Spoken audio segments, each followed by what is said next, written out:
Hi there everyone, welcome back to Thai Reading, and I know I said that this lesson would be complex vowels, but before that we do need to do another review. We're going to write a bunch of words using all the things we've learned so far.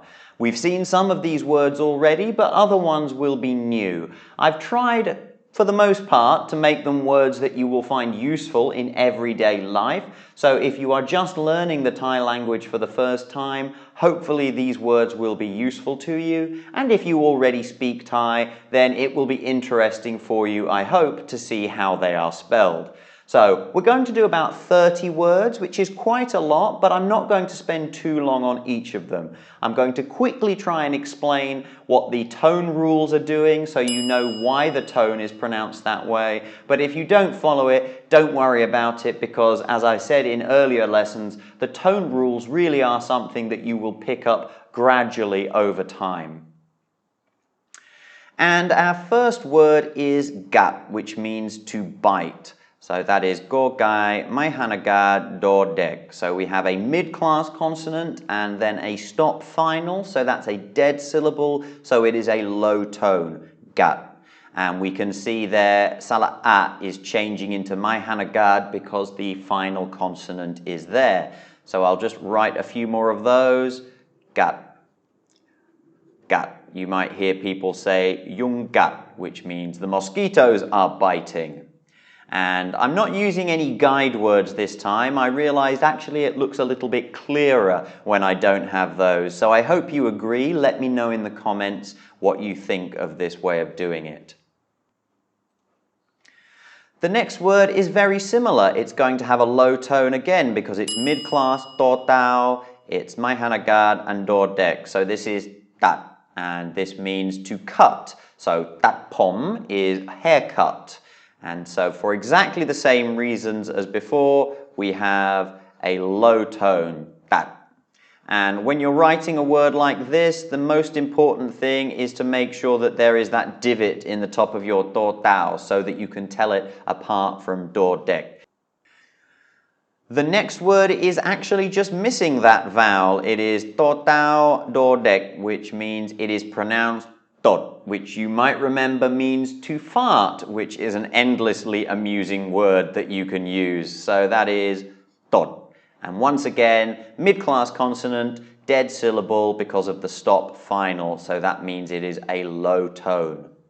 And the next word here also uses the unwritten sala'o with a high-class consonant, so sur do dek, and this is sot, which means fresh.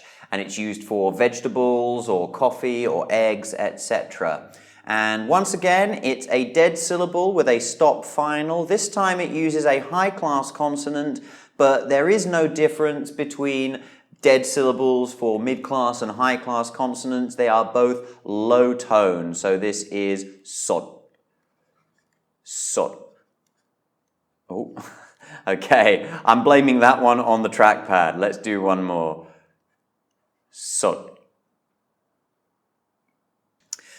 The next word here also uses sauceur, the high-class consonant, but this time it is a live syllable because we have a sonorant final consonant. This is son, which means to teach. So it's sauceur o ang nonu, and because we have a live syllable, that means that we have a rising tone. Son, son.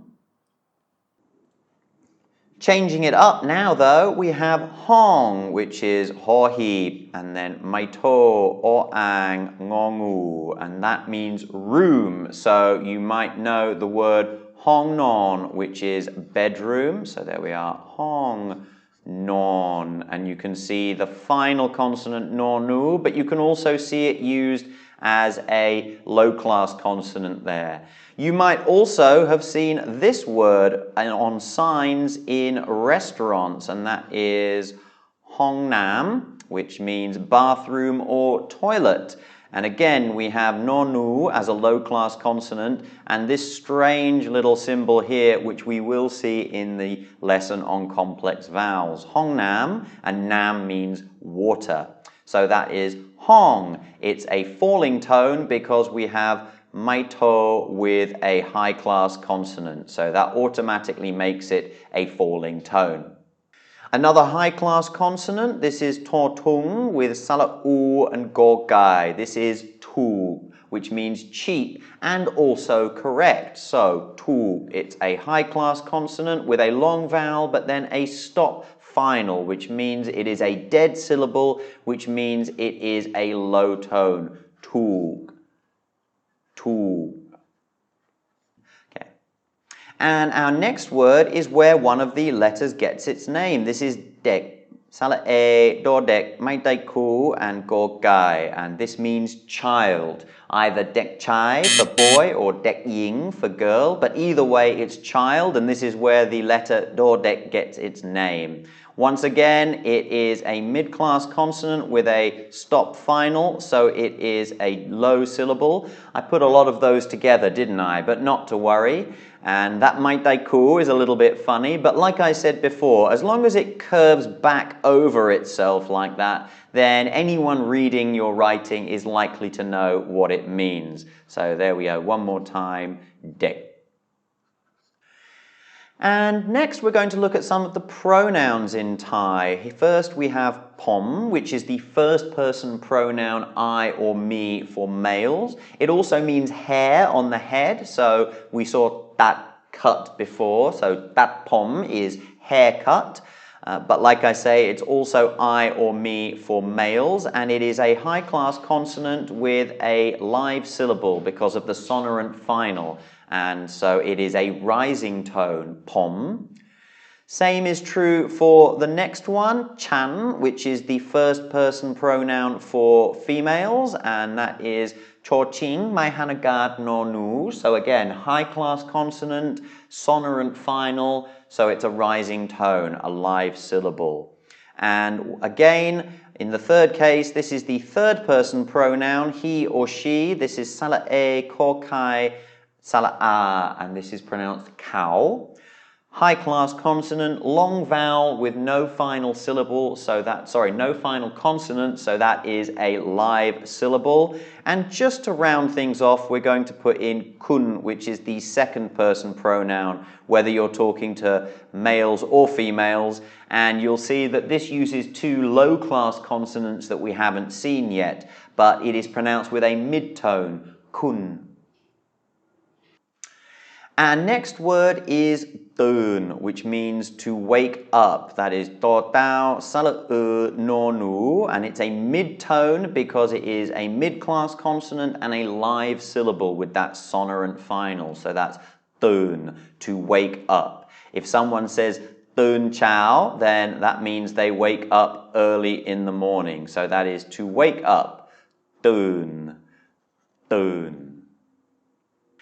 And for the next word, I'm going to cheat a little bit because we're going to use a new letter. Sala e, Chao Chang, and mai to sala a. This is Chao, which means morning. But it's worth mentioning because, as I keep saying, tone marks can't be trusted. This is a long vowel, it's a live syllable, and it has mai to, but with low class consonants, mai to makes a high tone. So this is Chao. It is not Chao, as you might expect from what you've learned about mai to. So Chao means morning, and that is a new consonant, Chao Chang, which looks a little bit like ko kai, but it's got this divot in the far side here. So Chao. Back to what we know now, and this is bai, which means afternoon. Bo bai mai, mai ek, sala a, yo yak, and so like I say, this is bai, and it's a low tone because it's a mid-class consonant with the tone mark mai ek. So bai. So if someone says Durn ton bai, that means they wake up in the afternoon. Bai. Bai. And let's just have a quick look at that word dawn here. Do tao o ang nonu. So that is dawn meaning at a certain time. Don chao in the morning. Don bai in the afternoon. So, Durn, it's a mid-tone because it's a mid-class consonant with a sonorant final, making it a live syllable. So that is Durn.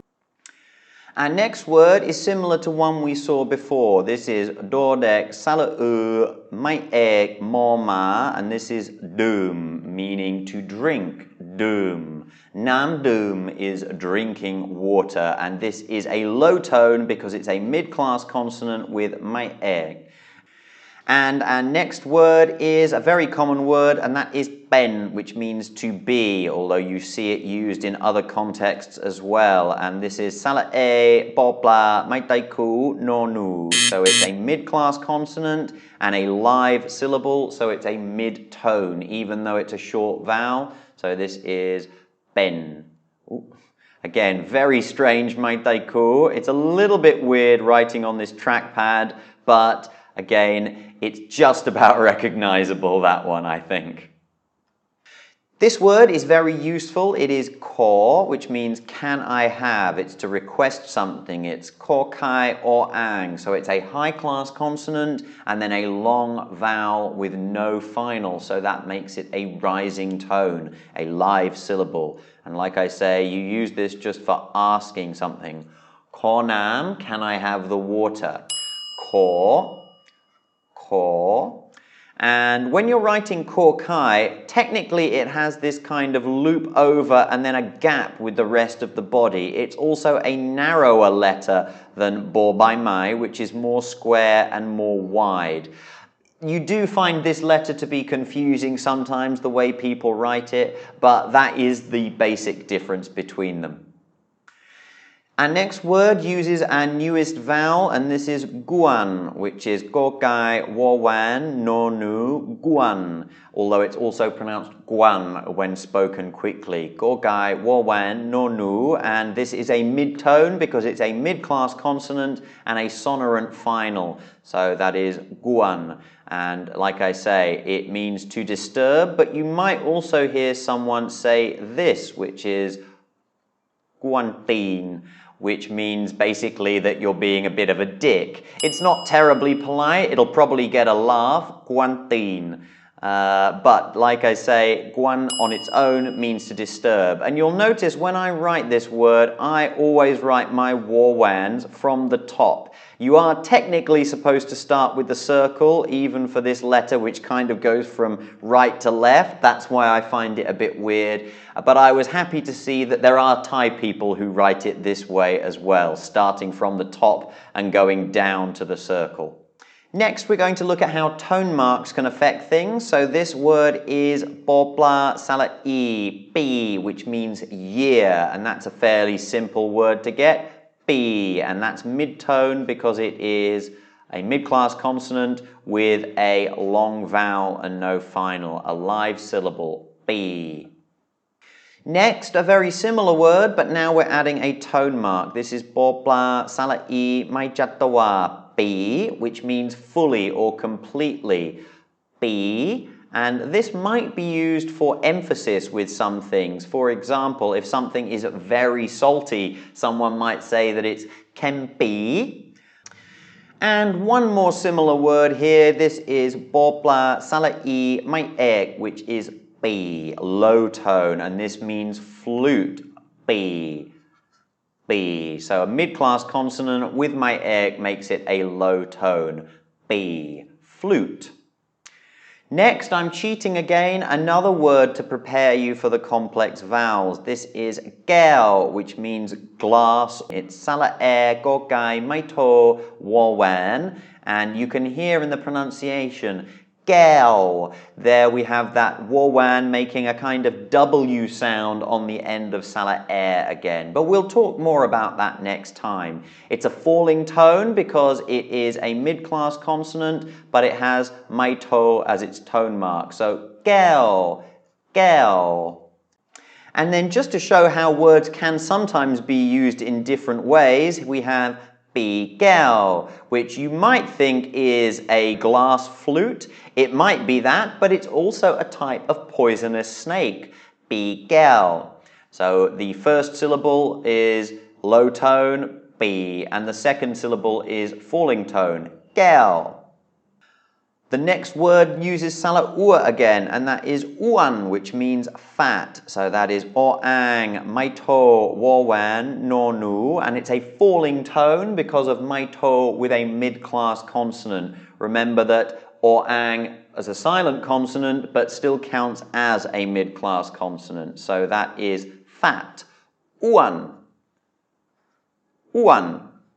And what's the opposite of fat? That, of course, is thin, which is the next word here, pom, which is porpung or ang moma. That porpung goes a little bit high. Of course, we don't want to mistake it for fa, but I think I'll get away with that. So again, we have a high-class consonant and then a sonorant final. So that means it's a live syllable, which means that it is a rising tone.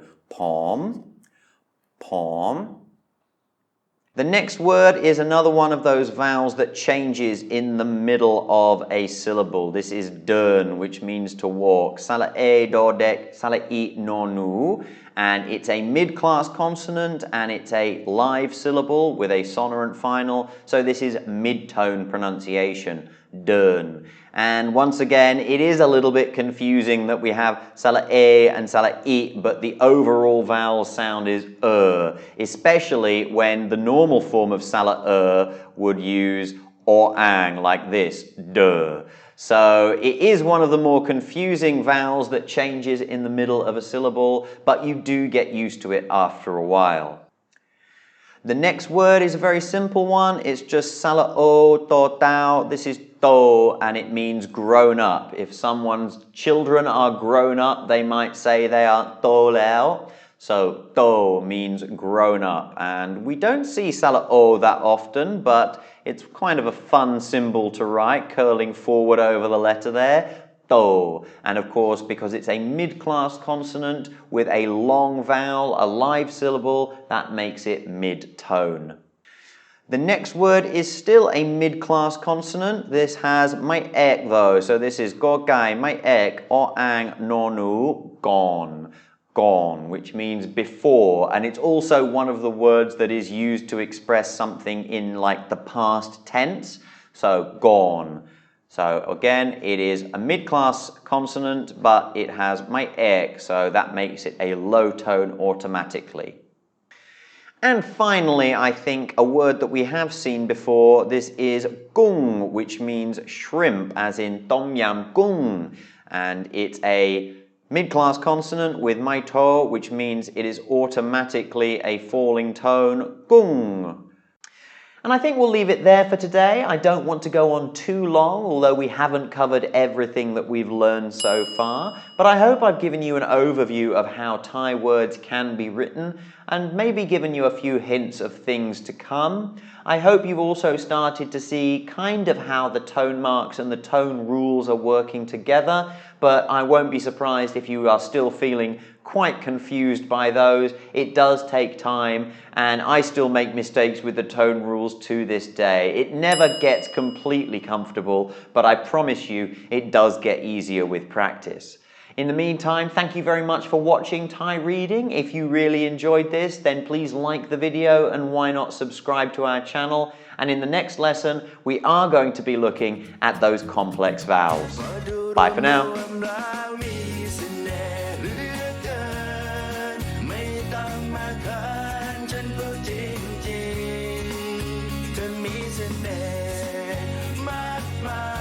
จะน่ารักไปไหนอยากจะได้แอบอิง